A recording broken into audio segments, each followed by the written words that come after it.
I've been a Butterswim biscuit junkie for about 4 years, and so I haven't made the old school buttermilk biscuits, but here we go with 2.5 cups of AP flour, 1 tablespoon of baking powder, and 1 teaspoon of salt.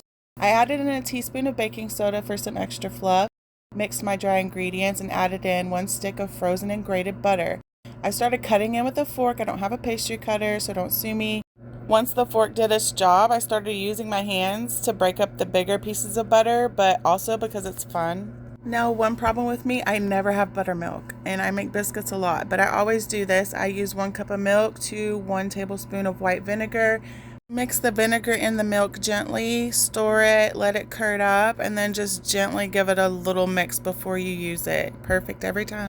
I started with 1/2 cup of the buttermilk and then just mixed it gently about 5 turns and kept adding it until it was the consistency that I was looking for.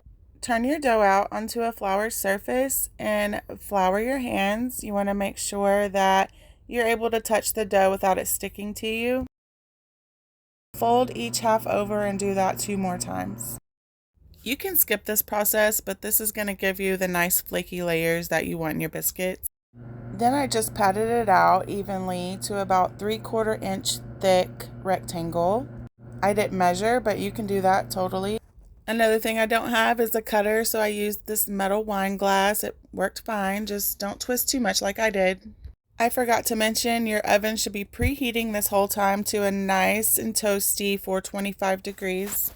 I'm not using cast iron or anything like that. I just have a pan that I buttered and floured, old school. My dog, Mr. Milton, loves buttermilk biscuits like me, so that last little bit is for him. I baked these for 13 to 15 minutes, and then I pulled them out, brushed them with a lot of butter, stuck them back in for 3 to 5. They're perfect every time. You can make this same dough and add a tablespoon of sugar. It'll make it a little sweeter.